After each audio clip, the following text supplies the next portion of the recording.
Mes chers collègues, bien que mon rapport sur la protection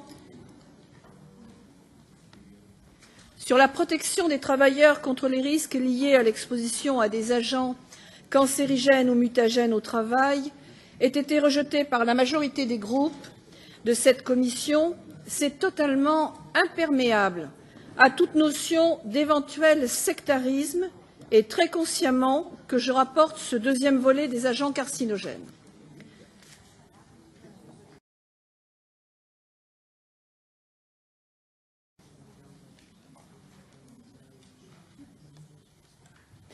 C'est dans le même état d'esprit de préservation de l'équilibre fragile entre la prévention des risques pour les travailleurs et les difficultés des entreprises à tendre vers le risque zéro d'exposition.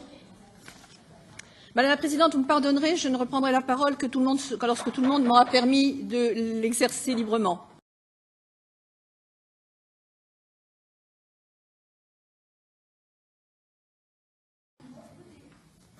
Nous sommes peu nombreux dans cette salle. J'aimerais effectivement que vous fassiez tous l'effort d'écouter notre rapporteur. Nous n'avons pas de temps à perdre, donc je vous remercie. Madame, reprenez la parole. Merci, Madame la Présidente.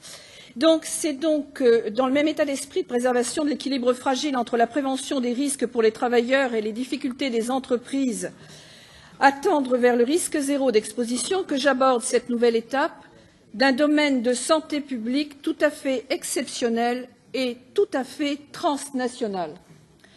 J'attends donc tous les amendements portant sur ce texte. Je les examinerai avec ouverture d'esprit, en précisant qu'à titre personnel, hors les annexes, je n'ai pas amendé le texte initial de la Commission. Je n'ose croire que des collègues de cette Commission environnement et santé publique puissent priver une deuxième fois la Commission emploi au fond de leur avis, au risque de retirer toute légitimité au rapport final et celui, je pense, Madame la Présidente, que vous en conviendrez avec moi, d'outrager les travailleurs comme les employeurs qui n'acceptent les réglementations que lorsqu'elles sont valablement discutées. Je vous remercie, Madame la Présidente. Merci beaucoup, Madame le rapporteur.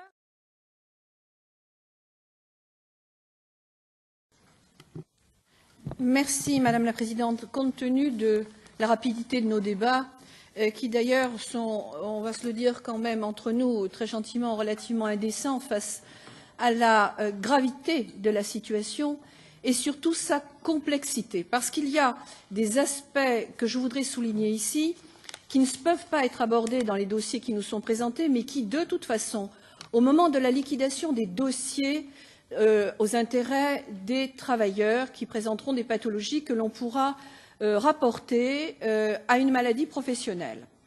Ils vont se trouver avec plusieurs problèmes.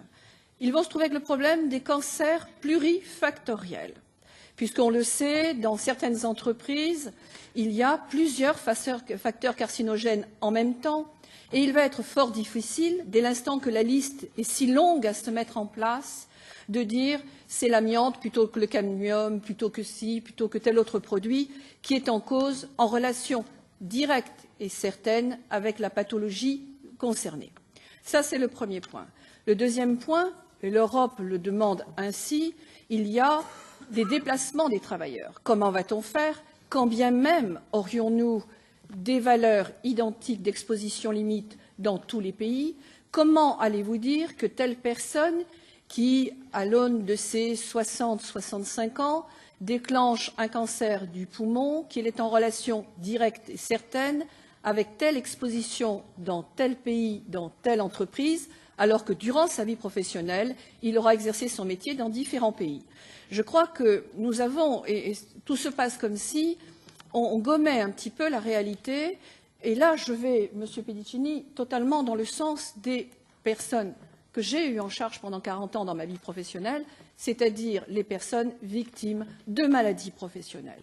Je crois qu'à force de vouloir baisser, peut-être pour se donner bonne conscience, des valeurs qui, pour certaines, sont totalement inapplicables dans certains pays, on ne va pas si bien protéger les travailleurs que ça.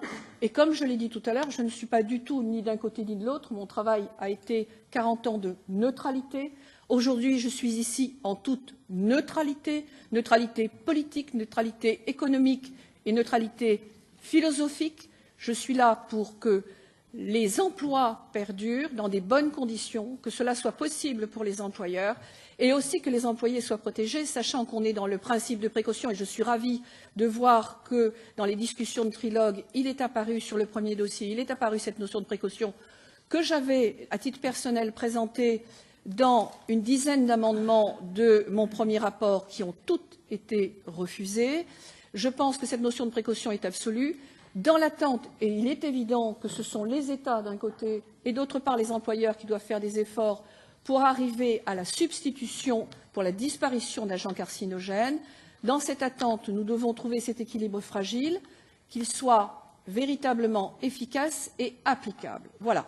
Donc c'est avec grand plaisir que j'écouterai, si nous faisons une réunion de shadow, je ne le sais pas encore, ou que nous échangerons sur les amendements. Je remercie ceux qui ont bien voulu participer à ce débat et je vous remercie, Madame la Présidente, de même que la Commission de ses positions. Et c'est avec grand plaisir que j'étudierai les amendements, avec, j'espère, le plaisir de voir ce dossier accepté in fine. Je vous en remercie.